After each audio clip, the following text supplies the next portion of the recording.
I do feel that for a lot of you, you have basically, we have the Nine of Cups, which is basically the realization of your wishes, your dreams, and your aspirations in the past position.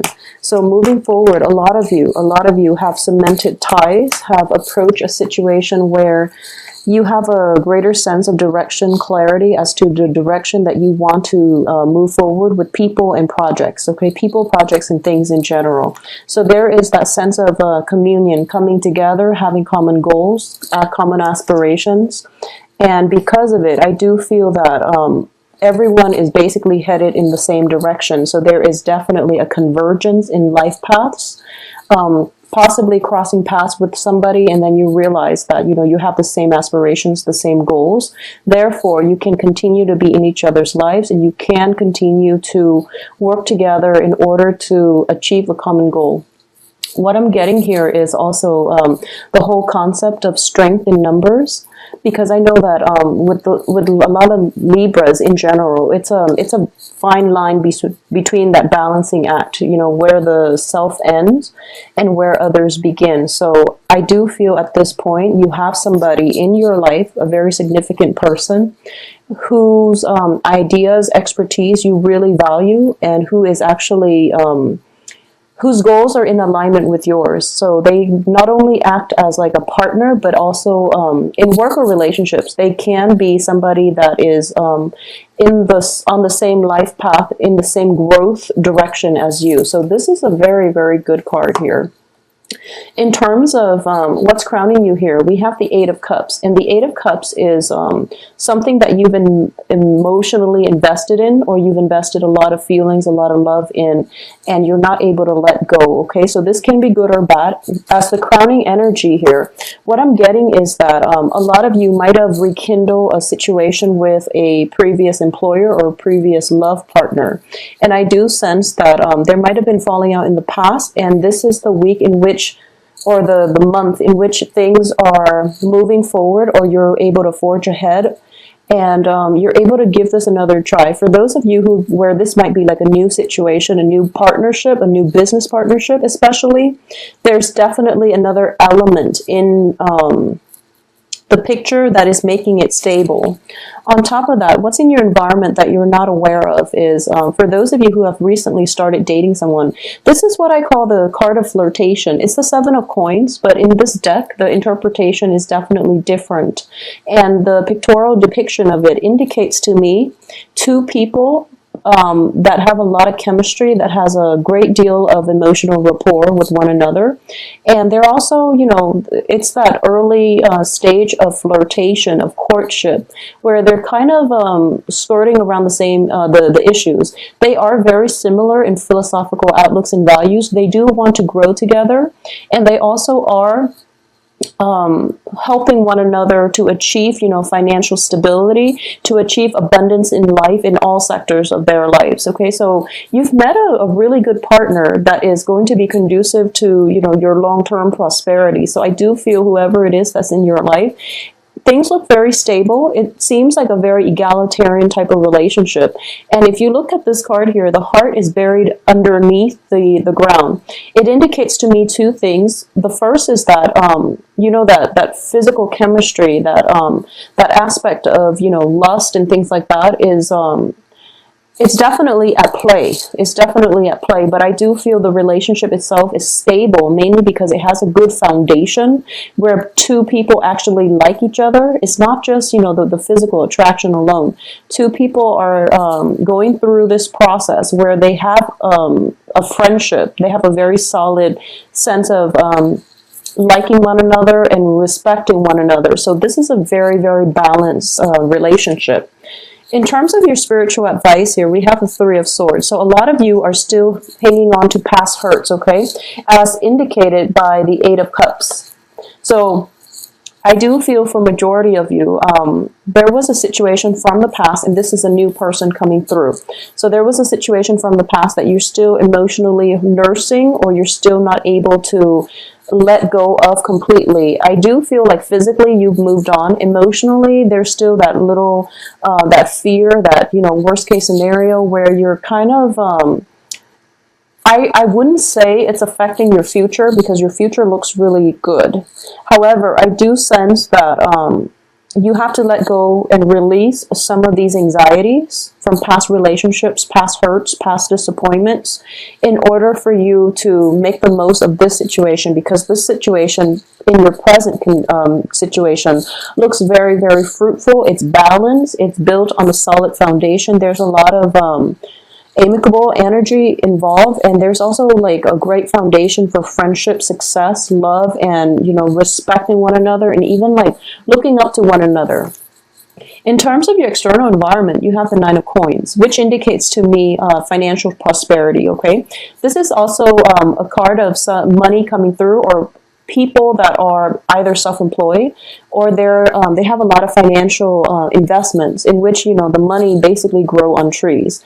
You're off doing your own thing, and the money grows grows itself. Basically, it takes care of itself. So whoever it is that you are financially or even romantically linked with, I do feel a sense of great financial prosperity. Either that person individually or as a couple, as a unit, you can work together to achieve a lot of financial prosperity, because I do feel the sun. I do feel, with the sun card, it's a card of great success. It's a card of joy, happiness, but also like a lot of abundance. Okay, so these two cards indicate to me a relationship in which people are not at cross purposes with one another.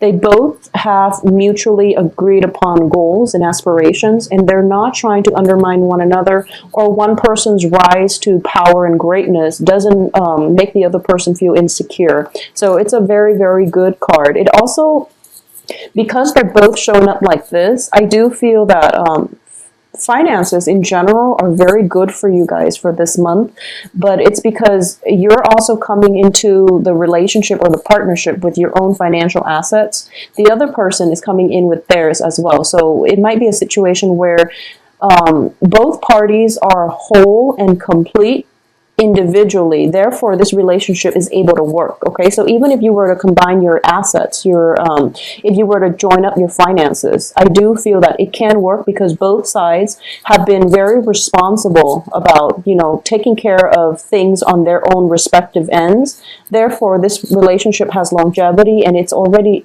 on a very stable footing.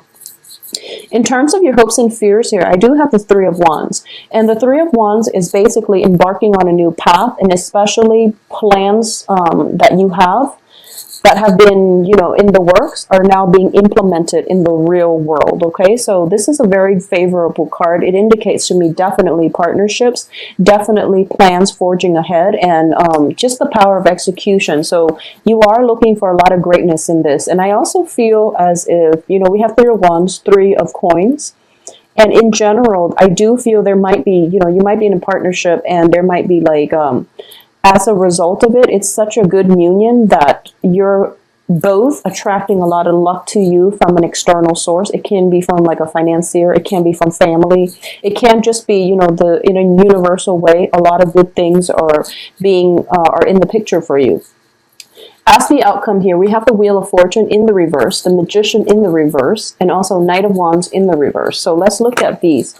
All the cards are very, very positive. However, the outcome here, I do feel that, once again, plans are in the manifestation stages, okay? We do have Mercury retrograde for this on the 17th of this month. So I do feel that this is something that it's really nice and blissful and just, very positive, which is a good thing.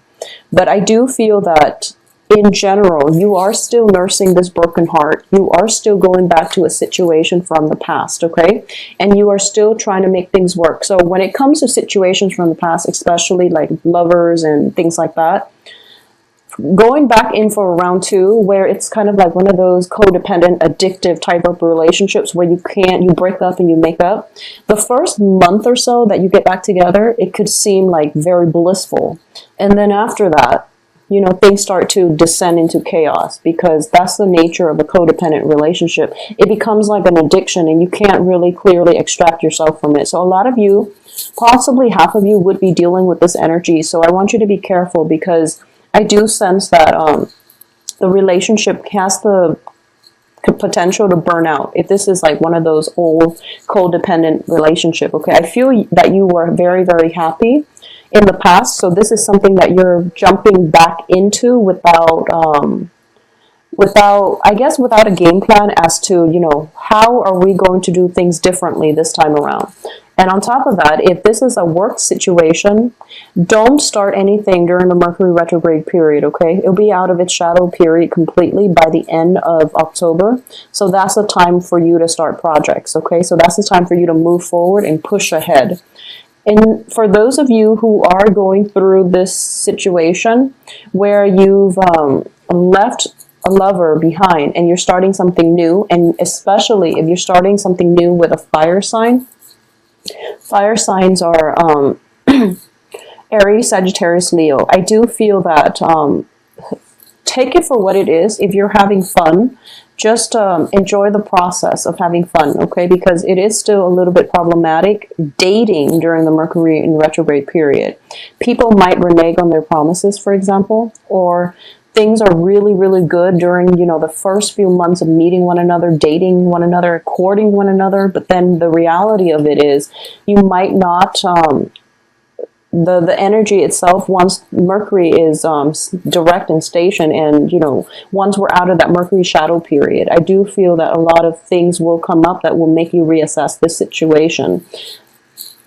So this is something to think about, and also, be very, very slow and be very deliberate as to the direction of this relationship, because it seems to me like this is still the honeymoon stages. So it seems like it's still very new. So you want to take it slow.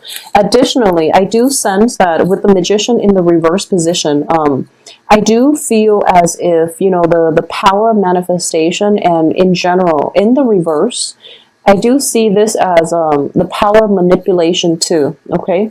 That can come into the picture. This situation that you're in looks very, very favorable, looks very idyllic, and you might just want to keep it in suspension just like this, okay? But it's not allowing the relationship to progress. So you want it to progress in a natural way rather than controlling all the factors that are coming into play. Allow it to play out naturally. Okay, don't rush things. Don't push too fast, because I do feel there is potential for burning out and possibly jumping the gun and ruining a very, very positive experience. Okay, so be very careful about that, Libras. I do sense that when it comes to new financial situation, a lot of you have the 9 of coins here, 7 of coins. So it indicates to me that, hard work is definitely going to be achieved, or money is going to be achieved through hard work, okay? Because external to you is the 9 of coins. However, internal to you is still the 7 of coins, which is waiting for that harvest, waiting for that huge payout, okay? Waiting for your work to pay out. So it's still, some work still needs to be revisited, still needs to be redone in order for you to change the situation 180, basically. So overall, a very, very positive second half of the month in September. Just don't push things too fast. Allow the right time. Allow, look out for signs, and be open to things not going in or progressing in the time frame that you'd hope. And, be patient about financial payouts, be patient with partners, be patient with new love interests. Allow situations to organically, naturally unfold rather than pushing full speed ahead, because I do feel like, possibly jumping the gun, possibly burning out. Okay, so those are the only things. I do feel it is a positive relationship, and if there are investment opportunities that you're hoping for, it looks favorable. If there's a new job that you're hoping to land, accept the job. I would say that don't start the job or don't accept it after like the 17th, because it is Mercury in retrograde. So what happens is you might start this job, and then you might realize that the job description itself is not clearly defined.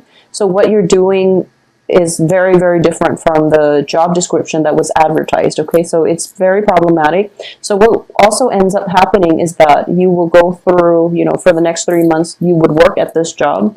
And then when the next Mercury retrograde period comes around, you will realize that it's not really serving your greater needs. It's not using your skills adequately. So you might leave.